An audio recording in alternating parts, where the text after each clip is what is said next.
Hello everyone, this is Faisal, certified high performance coach and a lifelong student of philosophy, spirituality and sciences.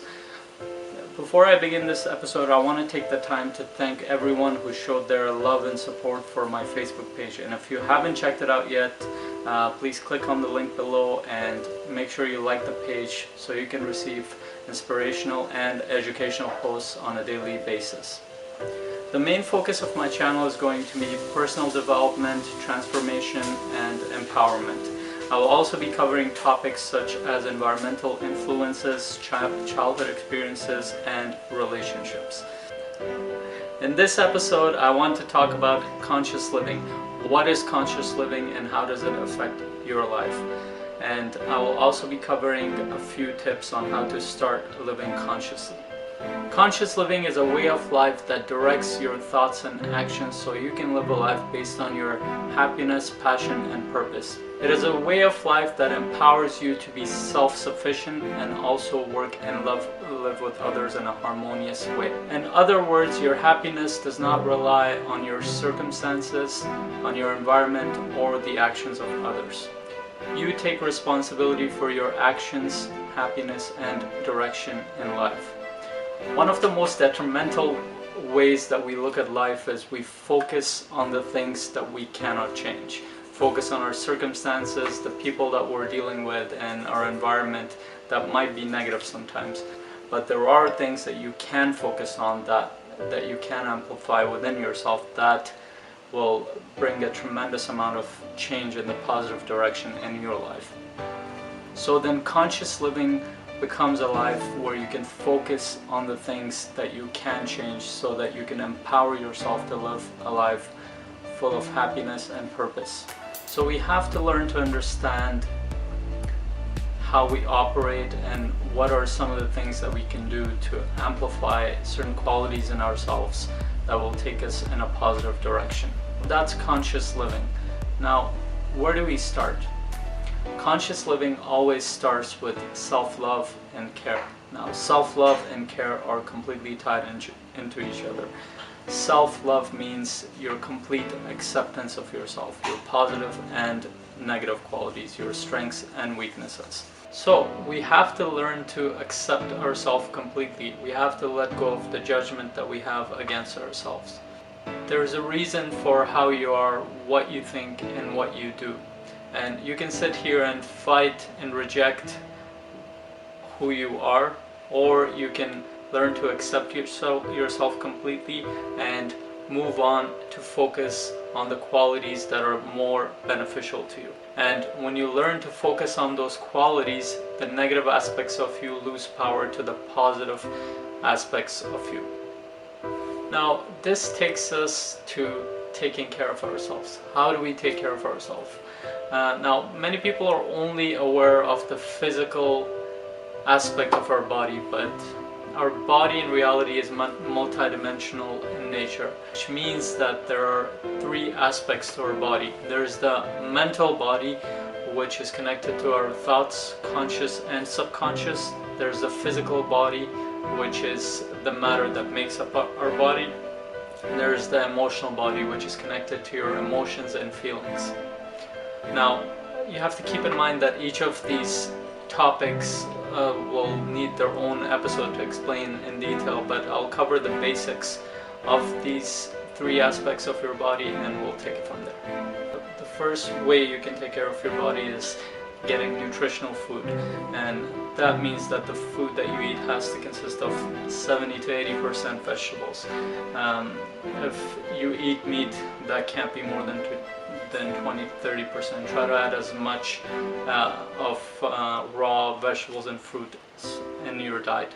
Second part is the water intake. We have to increase the water intake in our diet because our body is around 70-75% water, and it needs that water for the cells to function properly. So your water intake has to be 3 to 6 liters per day. Now, the other crucial aspect of this, of taking care of yourself, is exercise. Now, this is the one thing that a lot of people take very lightly. exercise at whatever level, physical activity is very beneficial to your body. Even if you can start with 30 minutes a day of walking, that will improve your health tremendously. Now, if you can add 2 days of cardio and muscle strengthening exercises in your exercise routine, then that'll be even more beneficial. The last part of how you can take care of yourself is getting enough sleep. Now, you have to learn to get at least 8 to 9 hours of sleep. If you're one of those people who are not able to because of a busy lifestyle, you can cover that with naps or meditations, or you can do both of them. The mental aspect of us is tied into our psychology. This means that we have to consciously make the effort to create thoughts that are most beneficial to us.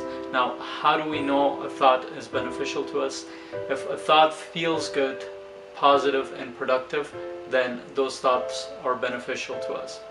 If our thoughts are connected to fear, anxiety, and worry, they're not only harmful to our physiology, but also drain us of the positive and productive energy needed to continue our daily routine.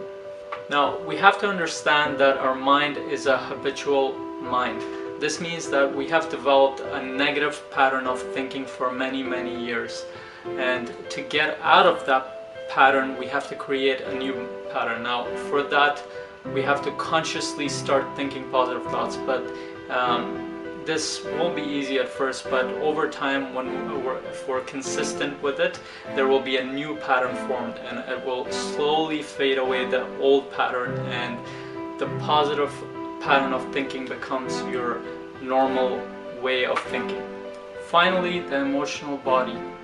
This is the least understood aspect of us, and the people who understand it the least have the most amount of problems with themselves and with the people around themselves. Our feelings and emotions are tied into our happiness. Now, we have to understand what emotions and feelings are, because they're not the same thing. What you feel is your body's response to a stimuli in the environment, whether that be external or internal. It has no meaning or judgment associated with it. It's just how you feel in response to whatever you're exposed to. Now, your emotions are feelings that have been processed in relation to an experience you've had. Okay, let me give you an example of this. Let's say a child approaches a dog, and the dog, for whatever reason, is violent in that moment and decides to bite the child. Now, that experience that the child had translates into an emotional trauma. So that becomes the emotional side of the child. Now, if that experience is not resolved, it may go into adulthood. This is why people have phobias. Phobias are related to unresolved emotional traumas.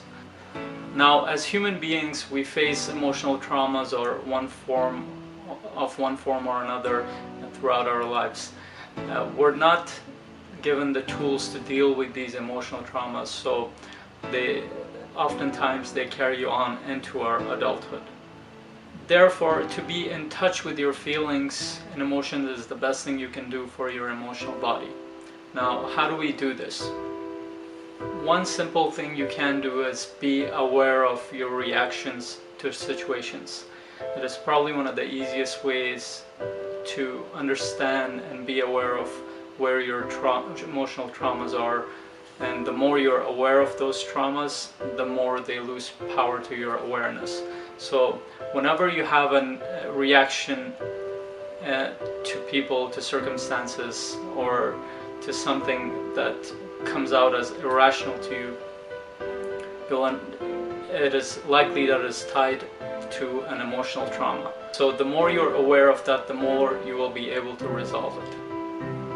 I can tell you from personal experience that the journey towards self-empowerment is a very rewarding journey, not only in your life, but in the lives of the people around you.